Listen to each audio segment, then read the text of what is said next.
Sir, বর্তমান রাজ্য রাজনীতিতে খুব গুরুত্বপূর্ণ বিষয় সেটি হলো এসআইআর, আর এসআইআর প্রক্রিয়াতেই নিযুক্ত হয়েছে বিএলও। বিএলওদের দাবি তাদের অন ডিউটি দরকার।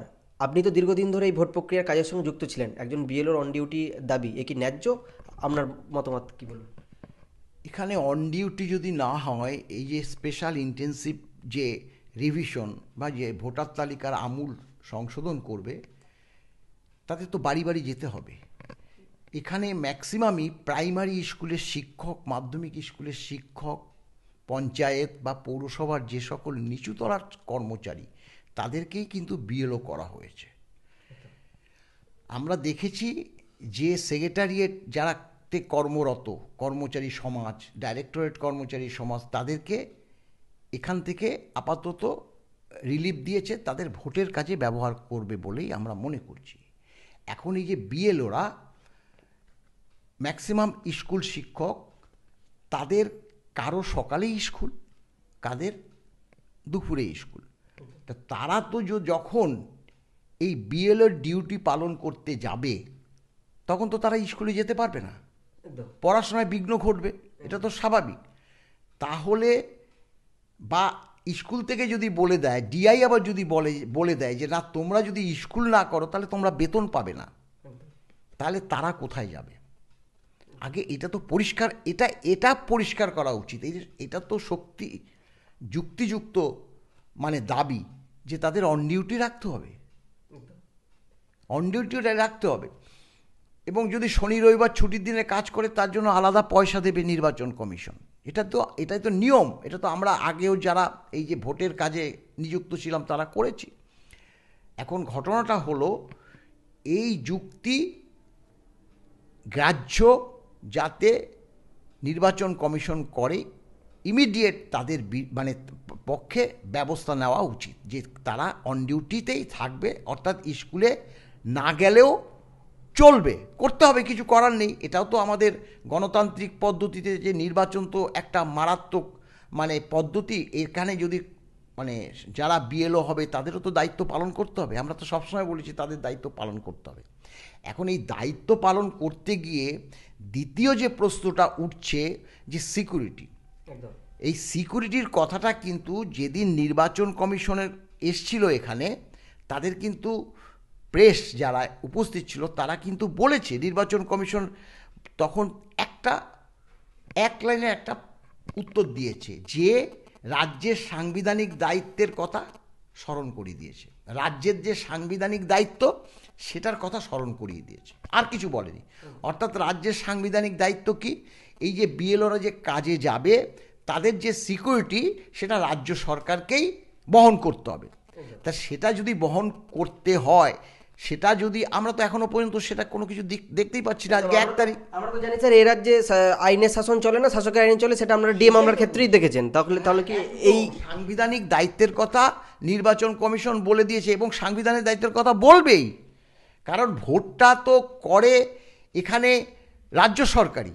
কারণ এখানে যে সকল কর্মচারী আছে, যেমন এআরও, ইআরও, হ্যাঁ, এরা কিন্তু মানে মানে উচ্চ পদে আসীন, এসডিও, বিডিও, এসডিও, ডিএম, এরা তা এদের তো দায়িত্ব বর্তাবে, তখন এদের তো দায়িত্ব বর্তাবে। তাই এরা তো রাজ্যের আন্ডারে আছে, নির্বাচন কমিশন তো এদের উপর ভরসা করবে। আমরা এখানে নির্বাচন কমিশনকে বলছে, কিন্তু নির্বাচন কমিশন তো আবার ইনস্ট্রাকশন দেবে, এই যে এসডিও ডিএমদের মানে ইনস্ট্রাকশন দেবে যে এদেরকে সিকিউরিটির ব্যবস্থা করতে হবে। স্টেট পুলিশই দিক, ক্যালকাটা পুলিশই দিক, দিতে তো হবে। কারণ হচ্ছে যেভাবে হুমকিটা দিচ্ছে, এবং সম্প্রতি গতকালই যে এই যে মাননীয় অভিষেক ব্যানার্জি বলল যে তাদের সঙ্গে একদম গায়ে গা লাগিয়ে দাঁড়িয়ে থাকতে হবে, মানে একদম ছাড়লে চলবে না, তারা কি করছে দেখবে। তাহলে এই যে একটা আতঙ্ক, এই আতঙ্ক নিয়ে কোনো কাজ হয়? একটা ভাইটাল কাজ এখানে এমনভাবে বলছে, এখানে কিন্তু বিএলওদের সঙ্গে একজন রাজনৈতিক প্রতিনিধি থাকবে, যাদেরকে বলা হচ্ছে বিএলএ এজেন্ট। এটা 2, বিএলএ 1 একটা কনস্টিটিউয়েন্সিতে একজন থাকবে, সে নিয়োগ করবে বিএলও 2দের। এবং আমরা এটাও খবর নিয়েছি যে স্কুল শিক্ষক, লোকাল স্কুল শিক্ষক, তাদেরকেই কিন্তু লোকালে বিএলও করেছে। কারণ কি, সে যখন বাড়ি বাড়িতে যাবে খুব সহজেই কিন্তু তাদেরকে চিহ্নিত করতে পারবে। যে ধরুন আমার বাড়িতে যদি আমার পাড়ারই একজন স্কুল শিক্ষক আসে, আমাকে চিনবে, এটা মলয়দার বাড়ি, মলয়দার 4 জন আছে, মলয়দার বাবা ছিল, মারা গেছে, আমরা এখানেই সরকারি চাকরি করতো, আমরা জানি, অতএব এটা জেনুইন ভোটার। এই কাজটাও তো সহজ হবে, তাই এখানে এই সাধারণ কাজটা হচ্ছে, তো এই যে ম্যাপিং সিস্টেম তো শেষ হয়ে গেছে। এমুনারেশন ফর্মগুলো নিয়ে যাবে, সেখানে নাম লেখা থাকবে, ভোটার আইডেন্টি কার্ডের নাম্বার দেওয়া থাকবে, সব কিছু থাকবে, শুধু তাদের নাম, বাবার নাম, ওই আধার কার্ডের নাম্বার সেটা কিন্তু একদম মানে মানে মানে দিতেই হবে তা না, মাস্ট তা না, ইচ্ছে হলে দেবে, না হলে দেবে না, অপশনাল, পরিষ্কার বলে দিয়েছে। মানে আধার কার্ডটাকে নির্বাচন কমিশন মানে গ্রাহ্যই করছে না। এটা এখানে সর্বোচ্চ আদালতের নির্দেশের পরিপ্রেক্ষিতে 11-র পরে 12টা দিয়েছে।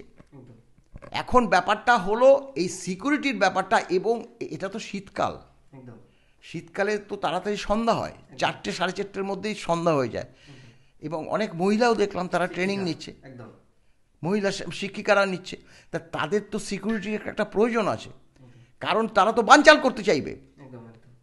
এই এমুনারেশন ফর্মগুলোকে যদি কেড়ে নেয়, সেগুলো তো আবার তাহলে সেগুলো জোগাড় করতে হবে। তো এই যে আতঙ্ক সৃষ্টি করছে, বা কোনো একটা মানে মহিলার গায়ে যদি যে ধরনের সব আছে সেরকম ঘটনা ঘটে যায়, তখন তো রাজনৈতিক দলগুলো তো চাইছে না তো যে এসআইআর হোক, তখন মারাত্মকভাবে প্রেশার আসবে, হয়তো তখন বাধ্য হবে যে না ঠিক আছে এসআইআর বন্ধ রাখা হলো, এই একটা চেষ্টা করতে পারে। এবং স্যার আমি আপনাকে আরেকটি তথ্য নিয়ে জানতে চাইবো, রাজ্যের 26,000 শিক্ষক তাদের কর্মচ্যুত হয়ে গেছে, এমনি স্কুলগুলোতে শিক্ষকের অভাব, তারপরেও এই বিএলওর দায়িত্বের মধ্যে তারা নিযুক্ত হলে পারে, স্কুলগুলি তো বন্ধের মুখে, এই ব্যাপারে কি কোনো খবর রেখেছে ইলেকশন কমিশন? এখানে তো সেই কারণেতে এই যে অনেক সময় আমরা খবরেই পাচ্ছি যে আশা কর্মীদের নিয়োগ করা হচ্ছে, তারপরে ক্যাজুয়াল কর্মচারীদেরও নাকি অনেকে নিয়োগ করেছে, এগুলো অনেকে কিন্তু এইভাবে নিয়োগ নিয়েছে। এখন তাদেরকে যদি মানে সত্যি কথা বলতে নির্বাচন কমিশন কঠোর ব্যবস্থা না নেয়, তাহলে তো পলিটিক্যাল দিক থেকেও তো অনেকে বিএলও হয়ে যাবে। বিএলও হয়ে গেলে সাবোতাজ করতে পারে। কি সাবোতাজ করতে পারে?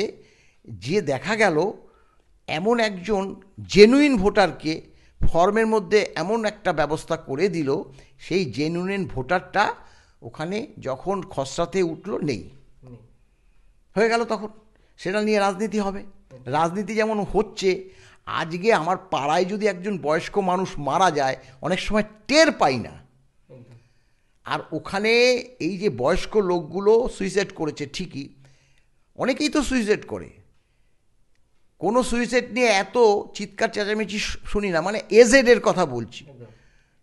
95 বছরের যে বয়স্ক ভদ্রলোকটা সুইসাইড করলো, এই প্রশ্নটা তো আমি কারো মুখ দিয়ে শুনলাম না। 95 বছরের একজন ভদ্রলোক গলায় দড়ি দিল, তাকে তো একটা জায়গায় উঠতে হয়েছে, তাকে তো গামছা হোক, কাপড় হোক, দড়ি হোক বাঁধতে হয়েছে, গলায় পেঁচাতে হয়েছে, তারপরে ঝুলে পড়তে হয়েছে। এটা কি সম্ভব? এটা কি সম্ভব? তাহলে তার মৃত্যুটা কিভাবে হলো সেটা ইনভেস্টিগেশন করবে না? এই যে প্রশ্ন উঠেছে, সে কি ডান হাত দিয়ে লিখেছে না বাঁ হাত দিয়ে লিখেছে, তাই সেটা তো সাধারণ, সেটা তো মানে একদিন দুদিনের মধ্যে জানা যায়, এটা জানাই যাবে না। তবে কি মৃত্যু নিয়ে রাজনীতি চলছে তো।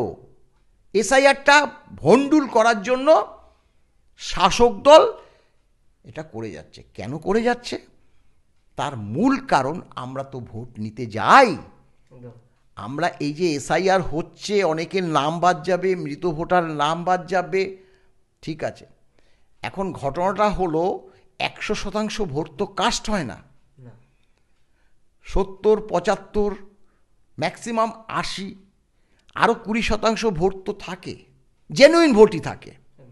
সেগুলো তো লুট করবে, সেগুলো তো লুট করবে।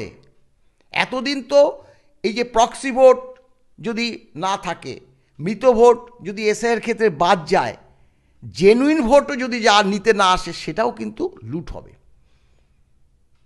কারণ আমরা লক্ষ্য করেছি যে ভোট বলতে যা বোঝায়, তৃণমূল কংগ্রেস ক্ষমতায় আসার পর থেকে সেটা হয়নি। বাম আমলেও সেটা হয়েছে, কিন্তু এতটা আমরা দেখিনি। বাম আমলে তো অনেক নির্বাচন করেছে, এতটা দেখিনি। কারণ তারা এই যে পরবর্তীকালে অনেক এই ইলেকট্রনিক্স মিডিয়া, তারপরে হচ্ছে এই ওয়েবকাস্টিং ক্যামেরা দেয়।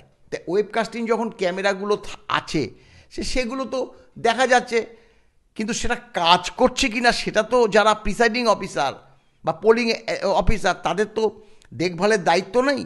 তো অনেক সময় দেখে কেসও হয়েছে যে এতগুলো ক্যামেরা কোনো কাজই করেনি, কোনোটা মুখ ঘুরিয়ে রেখেছে, কোনোটাতে টেপ লাগিয়ে দিয়েছে, কোনোটাতে মানে আছে কিন্তু কাজ করেনি। এবং নির্বাচন কমিশনের কাছে সেই অভিযোগগুলো গেলে পরে তারা সেই অভিযোগগুলো গ্রহণ করে, আমরা তদন্ত করে দেখছি কথাটা বলার পর ভোট কমপ্লিট হয়ে যাওয়ার পর একটা সাংবাদিক বৈঠক ডেকে বলে যে ভোট পিসফুল হয়েছে, ব্যাস ওদের দায়িত্ব শেষ। অপদার্থ যেটা আমি বলছি, 11 সালের যে মাননীয় যে নির্বাচন কমিশন ওয়াইএস কুরেশি, তিনি যেভাবে ভোট করেছিল, আমরা তো বারবার বলছি যে 11 মডেলে ভোট হোক। সেখানে তারা এই যে আধা সামরিক ভাইকে যেভাবে কাজে লাগিয়েছে, ঘিরে রেখেছে, সিপিএমের যে মাসেল বাহিনীরা ফেল করেছে, ভোট লুট করতে পারেনি, তারা গিয়ে বিভিন্ন বাড়িতে ফ্ল্যাটে গিয়ে তাদেরকে আটকিয়ে রেখেছে। তখন সেই খবর পেয়ে ওই আধা সামরিক বাহিনী গিয়ে সেই ফ্ল্যাট থেকে ভোটারদের নিয়ে এসছে অভয় দিয়ে। এইভাবে 11 সালে ভোট করেছে, সেখানে তো খুন খারাপিও হয়নি, সিপিএম হেরে গেছে। তাই সার হোক, কিন্তু মানে ভোট বলতে যা বোঝায় সেটা কিন্তু যদি না হয়, তাহলে কিন্তু তৃণমূল যেন তেন প্রকারে ক্ষমতায় কিন্তু আসার চেষ্টা করবে। এখন আমরা সেটাই দেখব, ভোটটা এই নির্বাচন কমিশনের যে প্রথম থেকে তাদের যে মানে অগ্রসর, যেভাবে এসআইআর করবেই একটা চ্যালেঞ্জ নিয়েছে, তাহলে সেই পরবর্তীকালে ভোটটাও যদি ঠিকমতো হয়, তার ব্যবস্থা যাতে রাখে, সেটা আমাদের মানে আবদার থাকবে, আমাদের আবেদন থাকবে, আমাদের নিবেদন থাকবে। কারণ আমরা সরকারি কর্মচারী, আর সরকারি কর্মচারীদের ব্যাপারটা কি, আমাদের যে কি কষ্ট, যারা ভোট করতে যায়, অভাবনীয়। ডিসিআরসিতে যেতে হবে আগের দিন, 10টার মধ্যে পৌঁছাতে হবে। কারো বাড়ি থেকে যেতে 4 ঘন্টা লাগে, কারো 5 ঘন্টা লাগে, কারো হয়তো 1 ঘন্টা লাগে। ভোরবেলায় বেরোতে হয় আগের দিন, ওখানে গিয়ে পৌঁছাতে হয়, ডিসিআরসিতে গিয়ে কালেকশন করতে হয় ভোট মেটেরিয়ালস, সেগুলো পুঙ্খানুপুঙ্খ চেক করতে হয়। সব চেক করার পরে পুরো যে 5টা-6টা পার্টির যতক্ষণ না সেটা হয়, বাসে গিয়ে উঠতে হয়, তারপরে তাদের নির্বাচন যে কেন্দ্র সেখানে নিয়ে গিয়ে ফেলে। তারপরে সারা রাত বলতে গেলে অনেকটা কাজ এগিয়ে রাখতে হয়। ভোরবেলায় উঠে আবার এজেন্টরা চলে আসে, অ্যাপয়েন্টমেন্ট লেটার এইসব ব্যবস্থা করে 7টার মধ্যে ভোট শুরু করতে হয়, কোনো বিরতি নেই। এবার 2:30-3টে হলে পরে এই যে পোলিং অফিসার, প্রিসাইডিং অফিসারের গাটা ছেড়ে দেয়। আর সেই টাইমটাই তারা জানে যে এখন তাদের যে দুর্বলতাটা, সেটাকে কাজে লাগাতে হবে। তখনই তারা এসে ভোট লুট করে। আর আমাদের বয়ে গেছে, সিকিউরিটি যদি ঠিকমতো না মানে ভোট লুট আটকাতে পারে, আমরা কি ভোট লুট আটকাবো? ব্যাস, যেভাবে ভোট হওয়ার সেইভাবে ভোট হচ্ছে কাউন্টিংয়ে। তাই এই যে আসার পরে তৃণমূল সরকারে এত দুর্নীতি আসার পরেই তো সারদা নারদা, তারপরে শিক্ষক নিয়োগ, কয়লা বালি, মানে দুর্নীতিতে একদম নিমজ্জিত পা থেকে মাথা পর্যন্ত, তবুও জিতে যাচ্ছে। কারণ ভোট বলতে যা বোঝায় সেটা হচ্ছে না।